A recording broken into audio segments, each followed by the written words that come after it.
अस्सलाम वालेकुम बेटा, आज की क्लास हम स्टार्ट करते हैं। हमारा जो चैप्टर है, चैप्टर नंबर 2 स्टार्ट होगा इंटर का सिंध बोर्ड का, जो का आपका चैप्टर है इलेक्ट्रोस्टैटिक। ठीक है,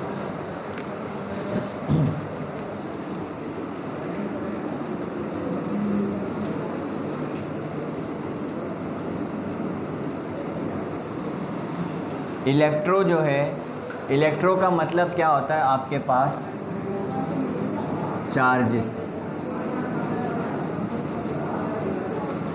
और स्टैटिक का मतलब होता है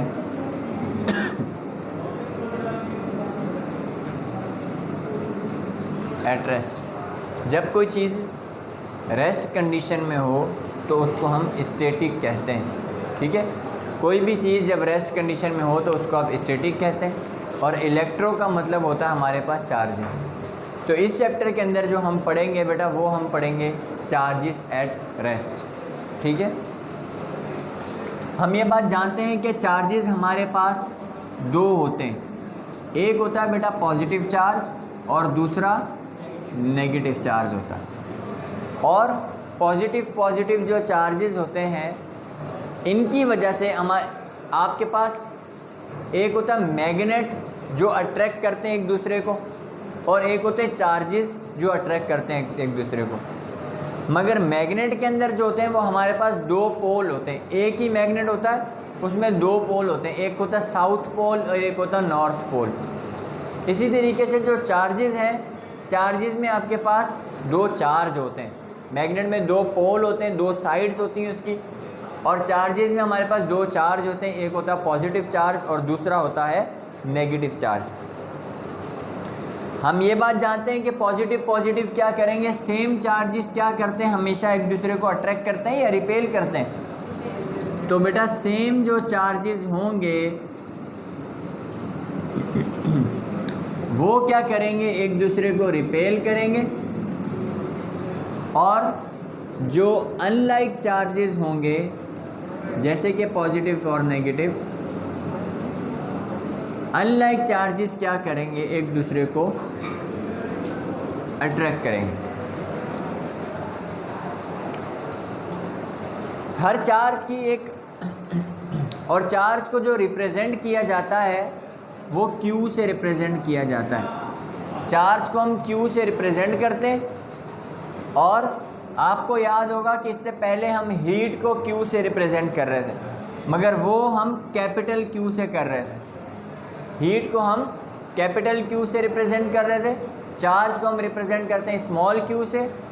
और हम अगर बहुत ज़्यादा चार्ज हैं तो हम इसको सम ऑफ चार्जेस भी लिख सकते हैं। ये साइन हम सबमिशन के लिए यूज़ करते हैं, सम ऑफ चार्जेस। या फिर हम जो है इसको कैपिटल Q भी लिख सकते हैं उस कंडीशन में जब आपके पास चार्जेस बहुत ज़्यादा होंगे। अब आप कहेंगे हमें पता कैसे चलेगा कि कौन सी हीट है, कौन सा चार्ज है। तो बेटा आप ये देखें कि हीट की जो सारी प्रॉपर्टीज़ हैं, अगर हीट के अकॉर्डिंग कोई प्रॉब्लम दी होगी या Q दिया होगा तो हीट की यूनिट भी अलग है। हीट के अंदर टेम्परेचर वगैरह का हम डिस्कशन करते हैं, यहाँ पर हम चार्जेस की, इलेक्ट्रिसिटी की डिस्कशन करते हैं। तो ये ज़्यादातर हम इसको यूज़ करते नहीं हैं, मगर इन केस आपके पास जैसे सम ऑफ चार्जेस आ जाए तो आप सबमिशन ऑफ Q से लिख दें उसको, या फिर कैपिटल Q से भी लिख सकते हैं। दूसरी बात, एक हमारे पास Q के साथ जो है वो Q नॉट लगा हुआ होता है।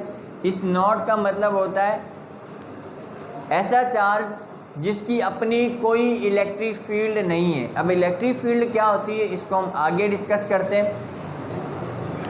ऐसा चार्ज जिसकी अपनी कोई इलेक्ट्रिक फील्ड नहीं है, यानी कि अपनी कोई उसके अंदर पावर नहीं है, अब वो खुद ऐसा इतना छोटा चार्ज, बहुत छोटा पॉइंट चार्ज को, ये हम जो यूज़ करते हैं ना Q नॉट, बेटा हम यूज़ करते हैं पॉइंट चार्ज के लिए।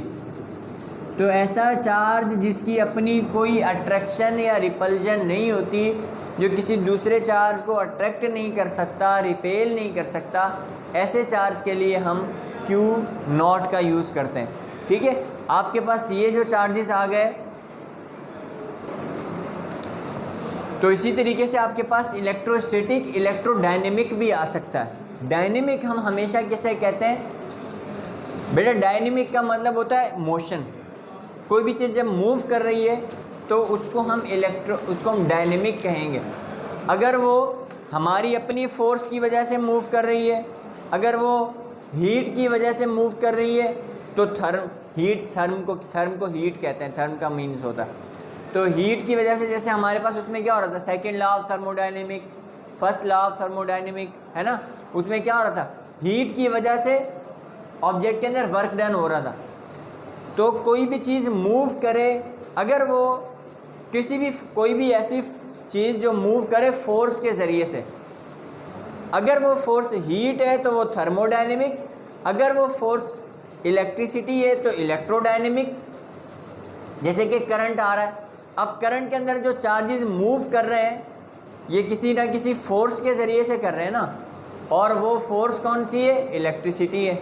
वो जो फोर्स है वो वोल्टेज की फोर्स है, ठीक है। तो यहाँ पर जो फोर्स की वजह से मूव करे, अगर वो फोर्स हीट की हो तो थर्मोडायनेमिक, अगर वो फोर्स इलेक्ट्रिसिटी की चार्जेस की हो, वोल्टेजेस की हो तो इलेक्ट्रोडायनेमिक, ठीक है। अगर हम लोग फोर्स फिजिकली में फोर्स इस पे लगा रहा हूँ तो सिर्फ आपके पास हम इसको डायनेमिक कहेंगे, समझ आई। तो इलेक्ट्रोस्टैटिक का मतलब होता है चार्जेस एट रेस्ट, इलेक्ट्रोडायनेमिक का मतलब होता है चार्जेस इन मोशन, ठीक है। दूसरी बात, ये मेन चीज़ें बता, दूसरी बात ये कि चार्ज जितना ज़्यादा बड़ा चार्ज होगा उतनी उसके अंदर अट्रैक्शन ज़्यादा होगी, ऐसा ही होगा ना। जितना ज़्यादा बड़ा चार्ज होगा अट्रैक्शन उतनी ज़्यादा होगी, और जितना ज़्यादा छोटा होगा चार्ज अट्रैक्शन उतनी कम होगी। और चार्ज जितना दूर रखा हुआ होगा उतनी फोर्स क्या होगी उसके अंदर, कम होगी ज़्यादा होगी। चार्ज अगर दूर रखा हुआ है, दो चार्ज हैं दूर रखे हुए हैं, दो चार्ज हैं करीब रखे हुए हैं, किन में ज़्यादा फोर्स होगी, करीब वालों में।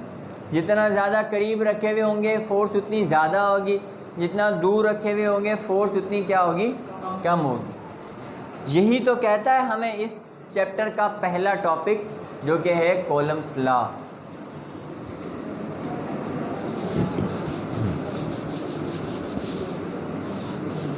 आपको सिंपल बता देता हूँ, इसकी आप डेफिनेशन भी लिख सकते हैं। देखो बेटा, आपके चैप्टर का जो पहला टॉपिक है वो है कॉलम्स लॉ। अब कॉलम कौन है, कॉलम असल में क्या है, यूनिट ऑफ चार्जेस।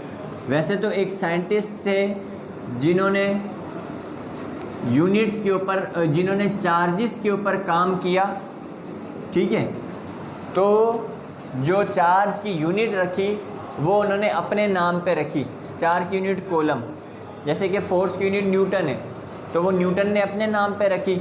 इसी तरीके से चार्ज की यूनिट कॉलम होता है। आप मैट्रिक क्लास की बुक भी देखेंगे, उसमें चैप्टर नंबर 2 में ड्राइव यूनिट का एक बॉक्स जो कॉलम बना हुआ है, उसके अंदर आपको लिखा हुआ है चार्ज की यूनिट कॉलम होती है। और एक साइंटिस्ट भी था जिसने चार्जेस के बारे में जो भी कॉन्सेप्ट थे, जो भी डिटेल स्टडी थी, वो कॉलम ने की, ठीक है। और भी बहुत सारे साइंटिस्ट ने की, मगर रेस्ट के चार्जेस की जो प्रॉपर्टीज़ हैं वो कॉलम ने सबसे ज़्यादा इसको डिस्कस किया। आगे और भी साइंटिस्ट आएंगे, हम उनको साथ साथ डिस्कस करते रहेंगे। बेटा कॉलम्स लॉ कहता है कि force is directly proportional to Q1 Q2 and force is inversely proportional to square of the radius। इस साइन से हमारा पहले भी वास्ता पड़ चुका है, प्रोपोर्शन के साइन से। आपको मैंने बताया था, हीट चैप्टर में भी हमने पढ़ा कि delta L is directly proportional to L। जितनी लेंथ बढ़ा देंगे चेंजिंग उतनी बढ़ जाएगी लेंथ में। तो मतलब ये जो साइन है आपके पास, ये साइन है प्रोपोर्शन का साइन, ठीक है। ये आपके पास प्रोपोर्शन का साइन है। अगर इसके सामने कोई चीज़ लिखी हुई है, अगर चार्जेस इसके बिल्कुल सामने लिखे हुए हैं तो इसका मतलब होता है डायरेक्ट रिलेशन है इनका। और अगर ऐसे अपॉन में लिखा हुआ है तो इसका मतलब होता है कि ये इनका इन्वर्स रिलेशन है। इन्वर्स रिलेशन का क्या मतलब होता है और डायरेक्ट रिलेशन का क्या मतलब होता है कि एक चीज़ बढ़ाएंगे तो दूसरी भी बढ़ जाएगी, एक चीज़ कम कर देंगे तो दूसरी भी कम हो जाएगी। फॉर एग्जाम्पल, चार्ज जितना मैंने कहा ज़्यादा होगा उतनी उनमें अट्रैक्शन क्या होगी, ज़्यादा होगी। ठीक है, एक ये चार्ज है हमारे पास पॉजिटिव और नेगेटिव, एक हमारे पास ये चार्ज है, तो डेफिनेटली दोनों सेम स्पेस पे रखे हुए हैं। जितना ज़्यादा चार्ज होगा उतनी अट्रैक्शन उसमें ज़्यादा होगी, और जितना चार्ज कम होगा उतनी अट्रैक्शन क्या होगी, कम होगी। और इसका मतलब है square of radius. Square of radius का मतलब है कि आधा डिस्टेंस इसका और आधा इसका।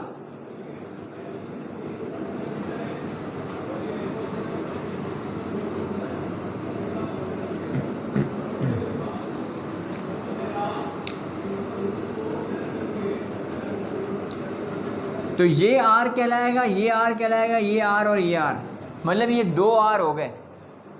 हाफ डिस्टेंस जो होता है, हाफ डायमीटर होता है।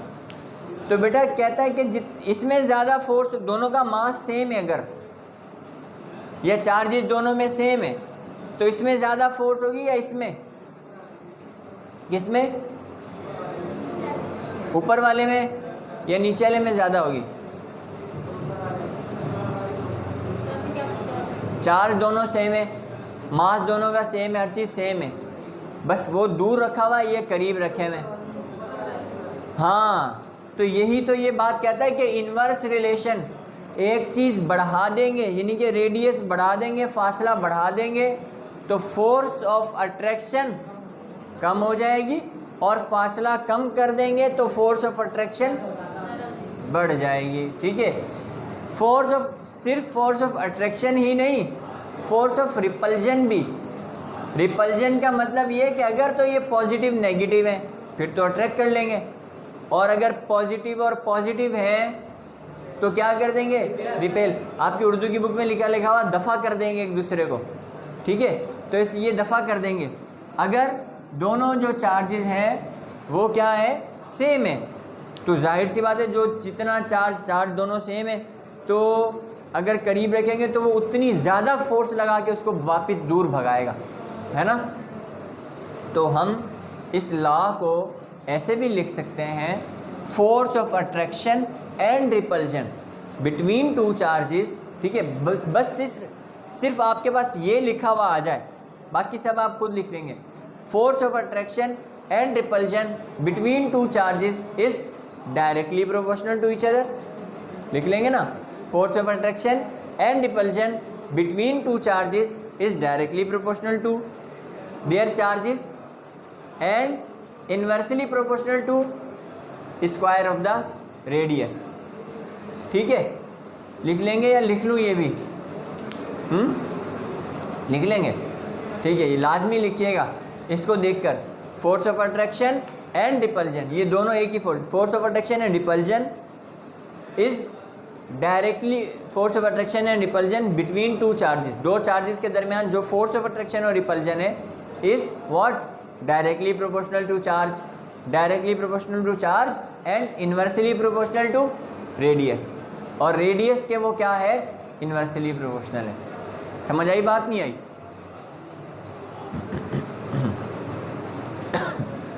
अच्छा बेटा, हम यहाँ पे क्या करते हैं, फोर्स दोनों में सेम है, हमने इसको कॉमन एक करके लिख दिया, प्रोपोर्शन का साइन सेम है, यहाँ पर लिख दिया, Q1 Q2 ऊपर लिखा हुआ था ऊपर लिख दिया, और R लिखा हुआ था नीचे तो नीचे लिख दिया।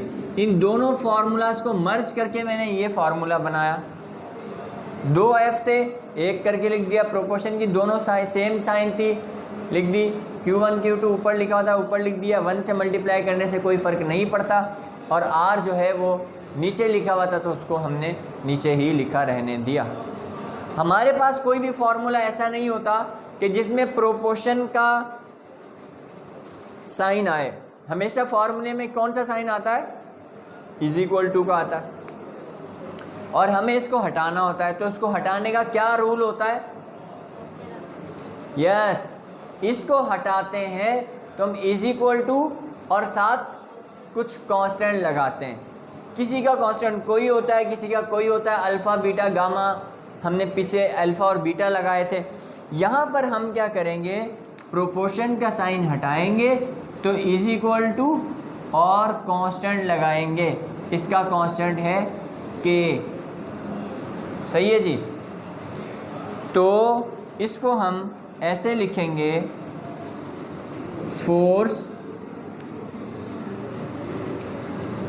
इज इक्वल टू के और Q1 Q2 upon are square. क्या किया, प्रोपोर्शन के साइन को हटाया और इज इक्वल टू और के लगा दिया। ठीक है जी। आपको ये बात पता है कि हर कांस्टेंट की अलग अलग वैल्यू होती है। जैसे अल्फ़ा की वैल्यू एल्युमिनियम की अलग थी, स्टील की अलग थी, हीट चैप्टर में किया ना हमने। ऐसे के की वैल्यू, फोर्स के अंदर के की वैल्यू 1 है। ठीक है, यहाँ पे जो के की वैल्यू है वो आपके पास के बराबर होता है 1/4 पाई एप्सिलॉन नॉट। अब ये एप्सिलॉन नॉट क्या होता है ये मैं आपको बताता हूँ। 1/4 पाई एप्सिलॉन नॉट। तो बेटा इसको हम ऐसे भी लिख सकते हैं, F इज इक्वल टू के की जगह 1/4 पाई एप्सिलॉन नॉट और Q1 Q2 upon are square. इस फार्मूले को ऐसे भी लिख सकते हैं। ठीक है जी। आपकी बुक के अंदर अगर आप देखेंगे चैप्टर नंबर 2 इलेक्ट्रोस्टैटिक में सेकंड पेज पर ही, तो आपको बेटा एप्सिलॉन नॉट की वैल्यू दी हुई होगी। एप्सिलॉन नॉट अब असल में होता क्या है बेटा, एप्सिलॉन नॉट होता है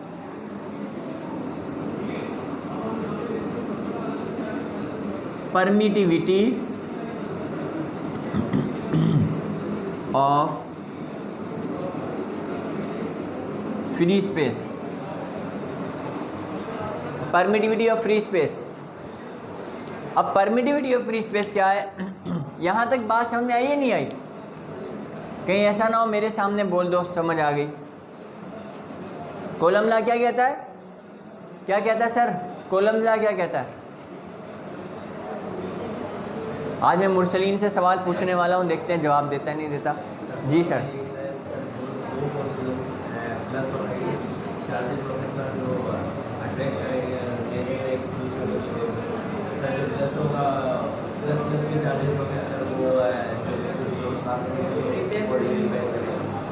ठीक है, शाबाश, वेरी गुड। तो बेटा हमारे पास अभी है परमिटिविटी ऑफ फ्री स्पेस। ये मैंने आपको कहा कि के की वैल्यू होती है 1/4 pi epsilon not. Permittivity of free space कहते हैं कि ये परमिटिविटी हम उस वक्त यूज़ करते हैं जब दो चार्जेस हों, उनके दरमियान कोई भी और चीज़ ना रखी हुई हो। इसको कहेंगे परमिटिविटी ऑफ फ्री स्पेस। इसकी एक पर्टिकुलर वैल्यू होती है। अगर ऐसा होता है कि इनके दरमियान में कोई चीज़ रख दूँ ना, जैसे कोई गत्ता रख दूँ, कोई प्लास्टिक रख दूँ, कोई आयरन रख दूँ, तो चार्जेस की अट्रैक्शन की वैल्यू के ऊपर फ़र्क पड़ेगा। अगर मैं जैसे कैपेसिटर होता है, आप पढ़ेंगे बाद में, कैपेसिटर कभी आप लोगों ने तो तोड़ा होगा, कैपेसिटर में से चमक निकलती है, तो दोनों चार्जेस इस तरफ प्लेटें लगी हुई होती हैं, उनके अंदर चमक भरी हुई होती है। वो जो इंसुलेटर वो क्यों भरा हुआ होता है? ताकि उनकी कैपेसिटी बढ़ जाए। तो जब चार्जेस के दरमियान में कोई चीज़ आ जाती है ना, कोई भी चीज़ हम जब रखते हैं, गत्ता रख दें, प्लास्टिक, आयरन को कोई भी चीज़ हम रख दें, कंडक्टर, इंसुलेटर, तो उसकी वैल्यू के ऊपर फ़र्क पड़ता है। और जब नहीं रखी होगी तो उसकी वैल्यू इतनी होगी। परमिटिविटी ऑफ फ्री स्पेस है वो कितनी होगी, वो आपकी बुक में भी लिखी हुई है। परमिटिविटी ऑफ फ्री स्पेस की वैल्यू 8.85 इंटू 10⁻⁻8 आपकी बुक में लिखा हुआ है, लिखा है।